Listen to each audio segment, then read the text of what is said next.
I had never seen silence frighten so many civilizations. From my seat behind Earth's ambassador, I looked across the immense Galactic Council citadel, where hundreds of delegates filled the towering chamber beneath a dome alive with stars.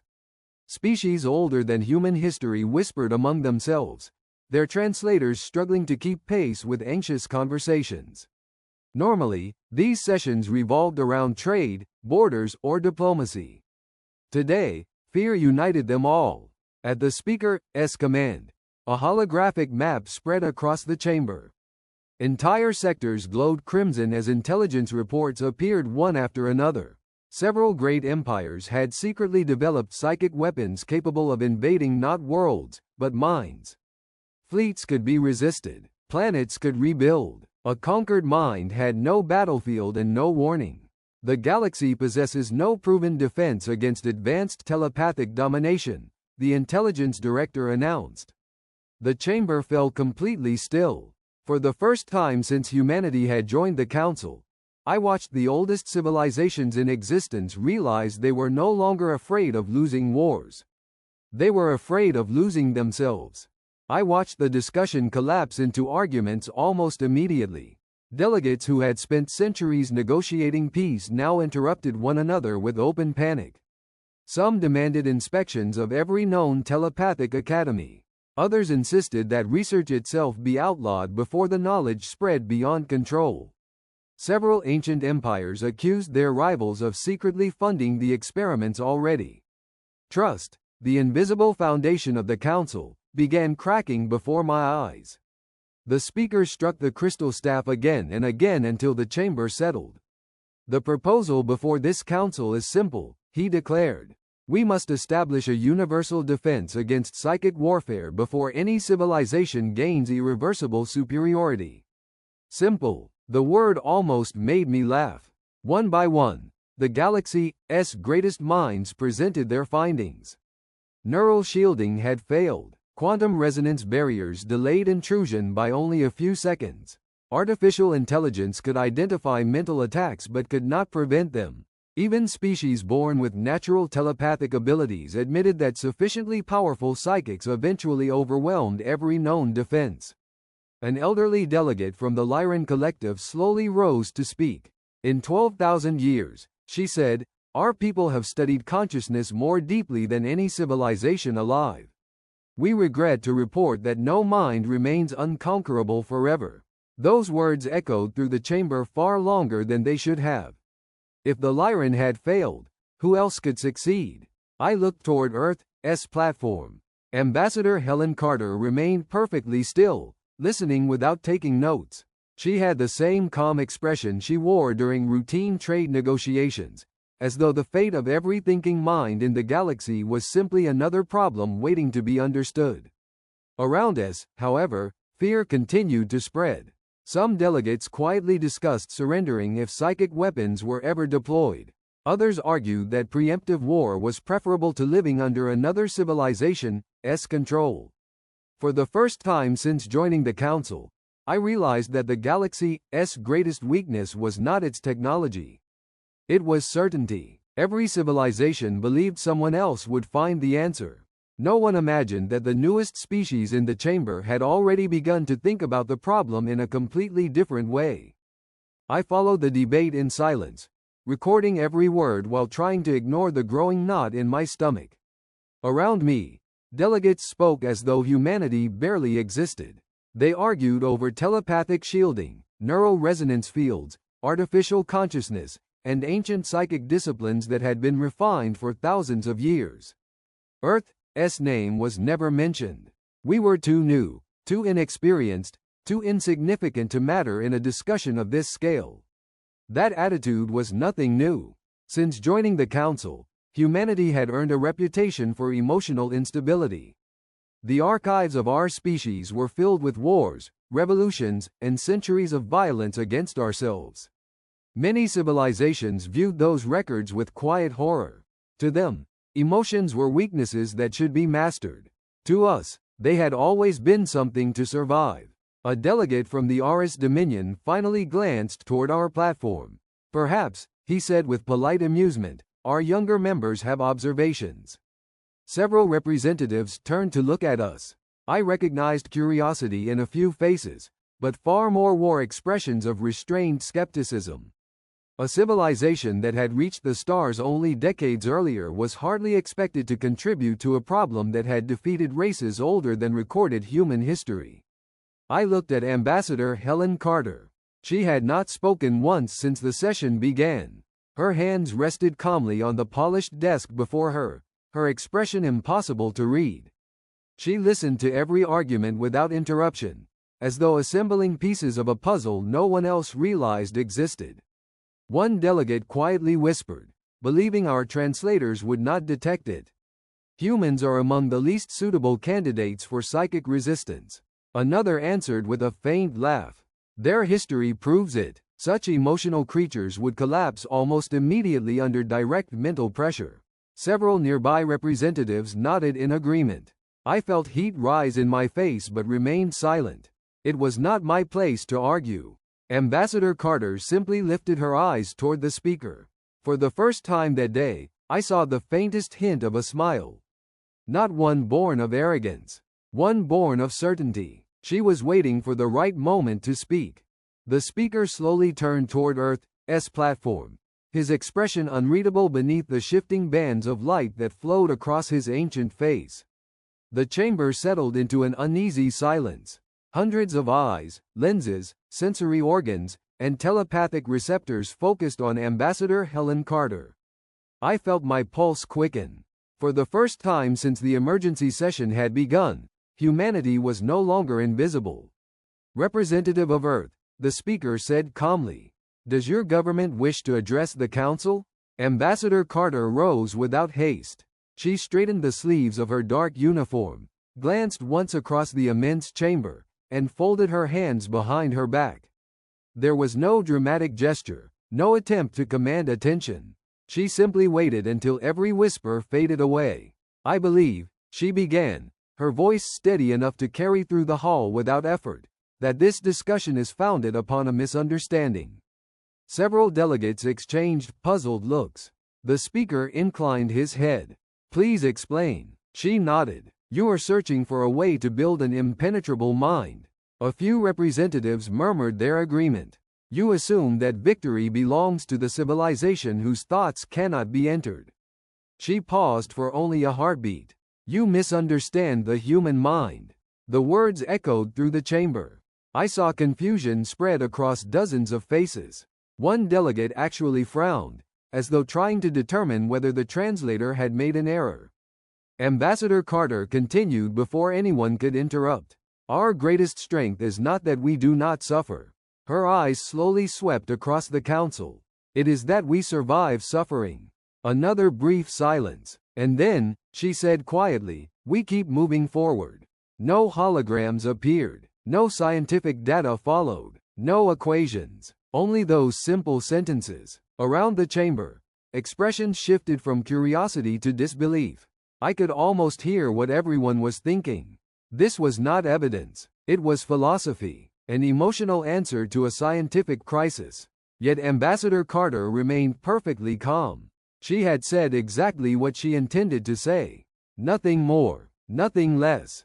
For several long seconds, no one spoke. The silence that followed Ambassador Carter's words was not respectful.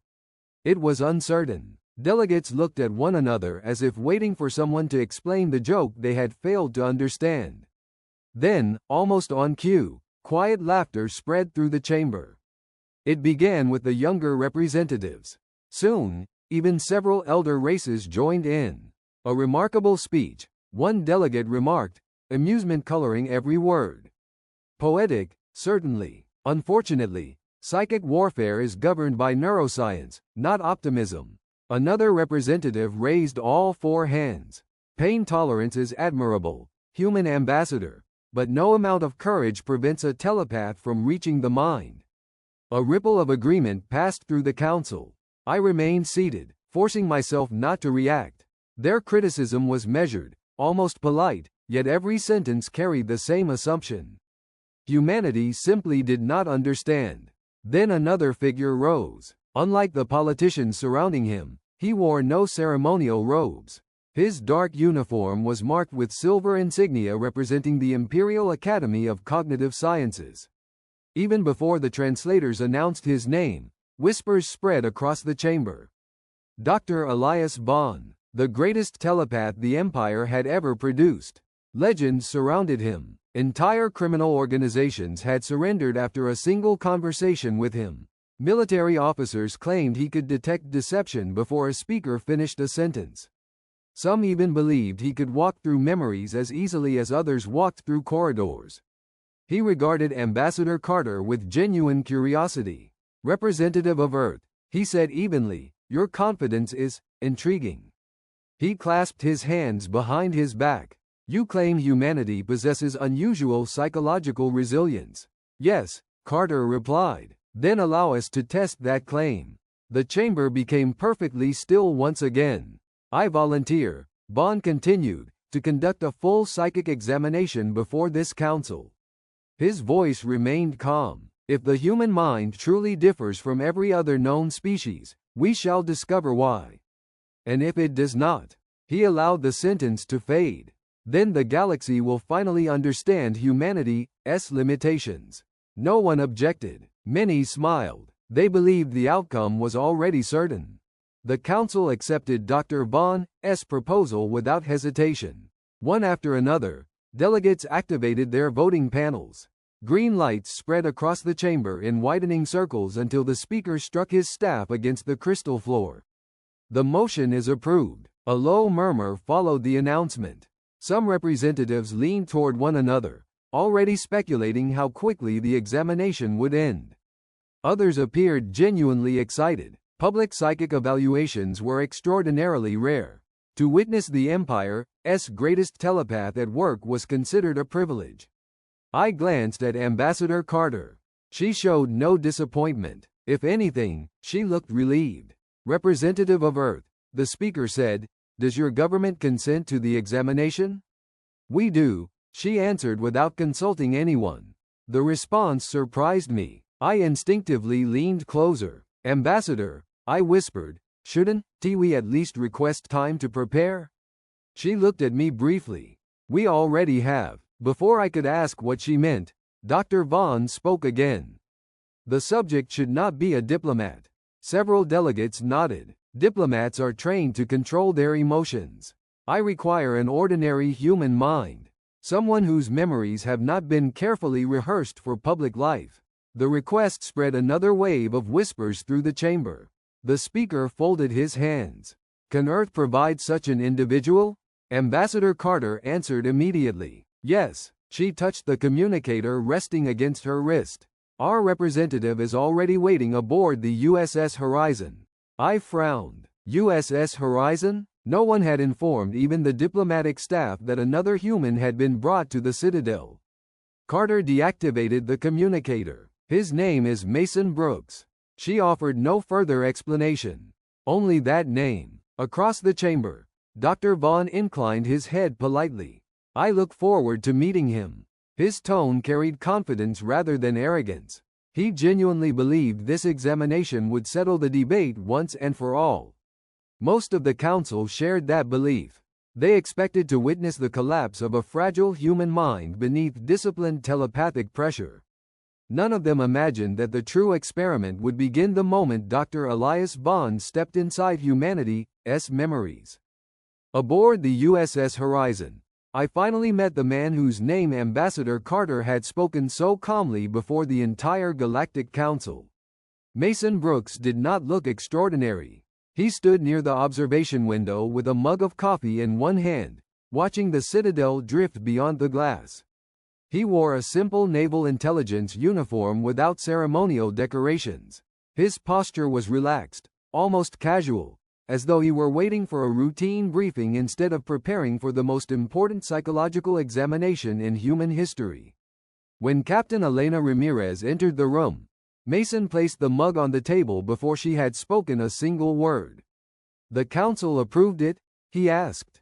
She nodded. "They chose Vaughn himself." Mason exhaled slowly. "I figured they would." There was no trace of fear in his voice, only acceptance. The captain activated a holographic display showing the council chamber. Hundreds of delegates will witness the examination. Whatever happens inside your mind will shape how the galaxy sees humanity. Mason studied the projection for several seconds. Then I won. Pretend to be someone else. Ramirez smiled faintly. I was hoping you'd say that. The briefing that followed contained no discussion of secret techniques or mental barriers. Instead, military psychologists, intelligence analysts, and diplomatic advisors reviewed the purpose of the mission. You are not there to defeat Dr. Vaughn, one psychologist explained. You are there to let him understand us. Mason folded his arms. And if he tries to break me? The psychologist answered without hesitation. He probably will. Silence settled over the room. Finally Mason nodded once. All right. No dramatic speeches followed. No promises of victory. Only quiet preparation. As I watched from the rear of the briefing room, I realized something unusual. Every officer present behaved as though the outcome had already been decided. Not because Mason was invincible, but because they trusted one simple truth. The human mind had survived far worse than examination. The following morning, Mason requested one final meeting before leaving for the Citadel. It was not with an admiral or a politician.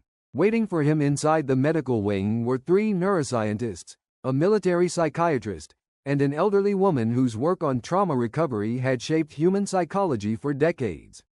No uniforms, no medals. Just people who understood the mind better than anyone else on Earth. A 3-dimensional model of the human brain rotated above the table. One scientist pointed toward it. Dr. Vaughn will expect resistance. Another nodded. He has spent his entire career breaking through mental defenses. Mason looked around the room. So you want to teach me how to build stronger ones? The elderly woman smiled gently. No. The answer surprised him. She deactivated the projection, leaving the room almost dark. We don't want you to hide anything. One by one, the others agreed. Let him see your memories. Let him see your fears. Let him see your failures. Mason frowned. That's the strategy? It is. The psychiatrist folded his hands. If you try to construct barriers, Vaughn will treat you like every other subject he has ever examined. But if you allow him to walk freely, he paused. He will stop looking for weakness. He will begin looking for understanding. The room fell silent. Another scientist spoke quietly. The human story cannot be explained by isolated memories. It has to be experienced. Mason lowered his eyes for a moment. What if he doesn't come back the same? The elderly woman answered with complete certainty. Then he will finally know who we are. No one mentioned victory. No one discussed reputation. They spoke only about honesty. When the meeting ended, Mason stood alone outside the medical wing, watching Earth rise above the station's horizon through a wide observation window. Billions of lives filled that small blue world. Every triumph, every mistake, every loss, every act of kindness. He whispered a single sentence before turning toward the shuttle waiting to carry him to the council. I am not going to hide us. The council chamber was filled beyond capacity when Mason entered. Every observation gallery was occupied, every translation channel active. News agencies from across the galaxy had arrived to witness what many expected would become the final proof that the human mind was no different from any other. I stood behind Ambassador Carter once again, my hands folded tightly behind my back as Mason walked calmly to the circular platform at the center of the hall. He acknowledged no one. Dr. Elias Vaughn stepped forward from the opposite side, carrying no equipment except a narrow silver circlet resting in his hands. He placed it gently on Mason's head before fitting an identical one over his own temples. Thin strands of blue light flickered between the devices and then disappeared. The connection is stable, Vaughn announced. The speaker inclined his head. You may begin. Mason closed his eyes. So may you, he replied quietly. Vaughn smiled with quiet confidence before reaching out with his mind. At first, nothing happened. The telepath expected walls, hidden memories, carefully constructed mental barriers. Instead, he found an open door. The sudden absence of resistance slowed him. I saw the surprise cross his face before the psychic link had fully formed. Then his expression changed, not because he had broken into Mason's thoughts, because he had fallen through them. His breathing became uneven. The light surrounding both circlets brightened until the entire platform shimmered. Medical monitors began displaying activity far beyond predicted levels. One technician whispered, "He's descending too fast." Nobody answered. Inside the connection, Vaughn continued deeper, expecting fear. Instead, he found the first flickers of something vast. Not a single memory, not even a single lifetime. Countless voices echoed beyond Mason's own experiences, overlapping like distant thunder. Children laughing, soldiers shouting, mothers singing, crowds cheering, sirens, rain, wind, fire. For the first time in his extraordinary career, the galaxy's greatest telepath realized he was no longer examining one human mind. He had taken his first step into the living memory of an entire species. At first, Dr. Vaughn believed the voices belonged to Mason's family. That assumption survived only a few seconds. The memories expanded beyond one life, flowing into another and then another, not as separate identities but as countless fragments of a civilization that had endured without ever truly forgetting. He saw glaciers swallowing continents while small bands of humans refused to disappear. He felt hunger that lasted through entire winters. He watched children become adults in worlds where survival itself was uncertain. The visions never stopped. Pandemics swept across cities. Bells tolled for the dead until there was no one left to ring them. Families buried loved ones, wiped away their tears, and planted crops because spring would arrive whether grief was finished or not. Wars followed. Smoke-covered battlefields stretching farther than the eye could see. Soldiers marched through mud, knowing many would never return. Cities burned beneath falling bombs. Mushroom clouds climbed into the sky. The telepath expected despair to consume everything. Instead, every catastrophe was followed by rebuilding. Hands cleared broken stone. Teachers reopened schools. Doctors crossed shattered streets to save strangers they would never meet again. Firefighters entered collapsing buildings while everyone else fled.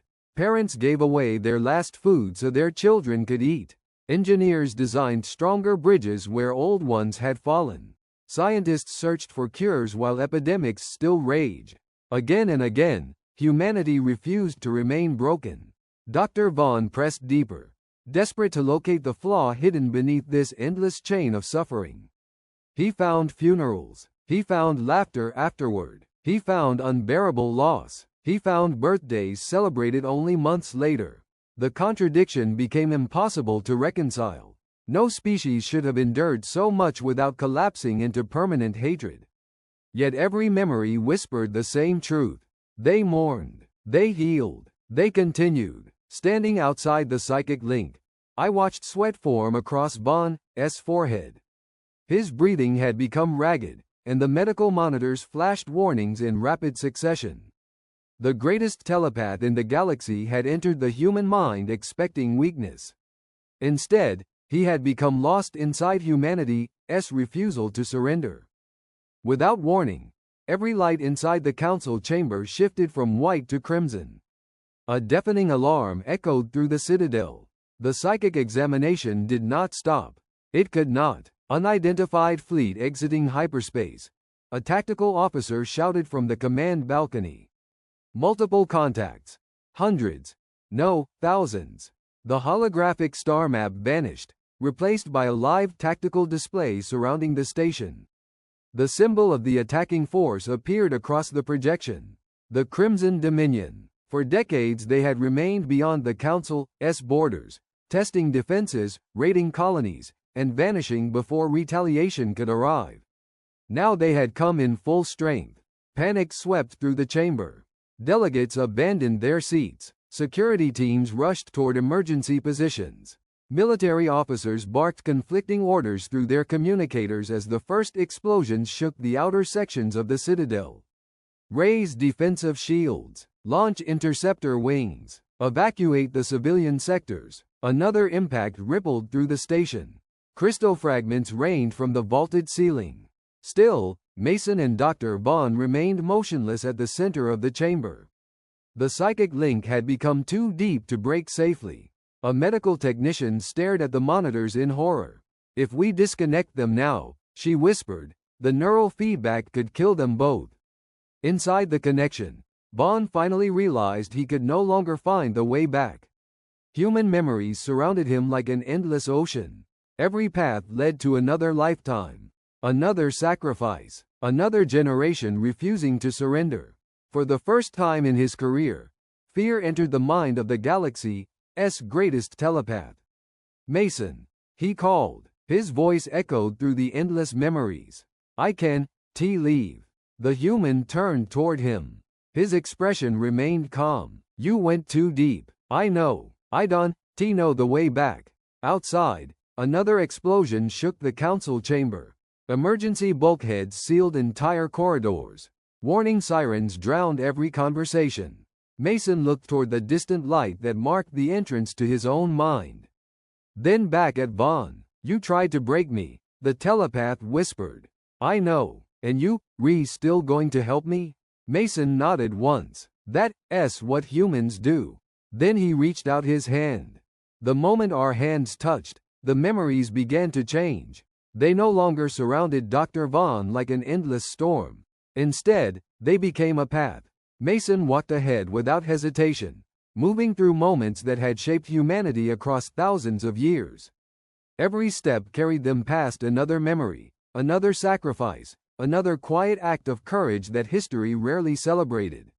"There," Mason said, pointing toward a distant light. "The entrance? The way home." Vaughn followed, still struggling to understand. "You could have left me. I could have. You owe me nothing." Mason glanced back. "Maybe. Then why?" The human was silent for several steps before answering.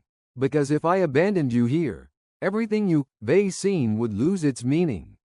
Outside the psychic link, alarms continued to echo through the council chamber. Reports arrived faster than officers could read them. "The Crimson Dominion has breached the outer defense ring. Sector 9 has fallen. Enemy boarding craft approaching." Delegates who only hours earlier had debated philosophy now searched desperately for escape routes. Ancient rivalries vanished beneath the simple instinct to survive. Then the neural monitors change. "The connection is stabilizing," one technician shouted.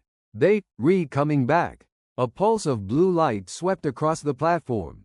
Dr. Vaughn's eyes opened first. He inhaled sharply, as though drawing his first breath after drowning. Mason released the psychic link a heartbeat later and removed the silver circlet from his head. Neither man spoke. The chamber fell silent despite the distant sounds of battle. Every delegate watched the Empire's greatest telepath struggle to remain standing. His confident posture was gone. His hands trembled. His eyes were red with exhaustion. The speaker stepped forward. "Dr. Vaughn." The telepath slowly looked around the chamber before his gaze settled on Mason. There was no humiliation in his expression. No anger. Only profound understanding. Finally, he spoke. "I searched for humanity's greatest weakness." He paused, fighting to steady his voice. "I found the greatest resilience I have ever witnessed." Not a single delegate laughed. No one moved. Even the emergency alarms seemed distant now, drowned beneath the weight of Dr. Vaughn's words. Around the chamber, delegates stared first at the exhausted telepath, then at Mason Brooks, who simply stood in silence, offering no expression of triumph. He had proven nothing by force. He had merely allowed another mind to witness what it meant to be human. Outside the Citadel, the battle continued. Council warships intercepted the Crimson Dominion's advance while damaged cruisers drifted through expanding fields of debris. Yet something inside the chamber had changed more profoundly than the tactical situation beyond its walls. Dr. Vaughn stepped toward the speaker. "I must amend my previous testimony." His voice remained weak, but every word carried absolute certainty. "I believed resilience meant resisting pain." He slowly shook his head. "I was wrong." He looked across the gathered representatives. Humans do not resist suffering. They endure it, they carry it, and somehow, they refuse to let it define the people they become. The chamber remained perfectly still. I witnessed war beyond imagination. I witnessed disease, famine, disaster, hatred, and loss. I expected those memories to reveal the fracture within their species. Instead, he lowered his head. They revealed the reason humanity cannot be understood through fear alone. The speaker folded his hands. What is your recommendation to this council? Dr. Vaughn answered without hesitation. I formally withdraw every proposal supporting military action against Earth. A wave of disbelief swept through the delegates. I further recommend that all research into offensive psychic domination cease immediately. He turned toward Mason. A civilization capable of surviving its own history should never become the target of psychic conquest. His eyes reflected genuine regret. Attempting to enslave such a people would not secure peace. It would destroy the moral foundation of every civilization that attempted it. Mason finally spoke. His voice remained quiet. Understanding another mind should never be the first step toward controlling it. It should be the first step toward trusting it. For the first time in centuries, the Galactic Council considered writing a law born not from fear, but from compassion. The treaty against offensive psychic warfare was signed less than 3 months later. For the first time in recorded galactic history, the greatest telepathic academies redirected their research. Instead of perfecting methods to dominate consciousness, they began studying trauma, empathy, memory, and psychological recovery. Former rivals shared discoveries that would once have been guarded as military secrets. Trust returned slowly, but it returned. Years later, I attended Dr. Elias Vaughn's retirement ceremony. His final memoir ended with words that every student of psychology would eventually memorize. I entered the human mind believing I would break it. Instead, humanity broke my understanding of strength. I witnessed everything they survived, every reason they should have surrendered. Yet after every tragedy, they chose compassion instead of hatred.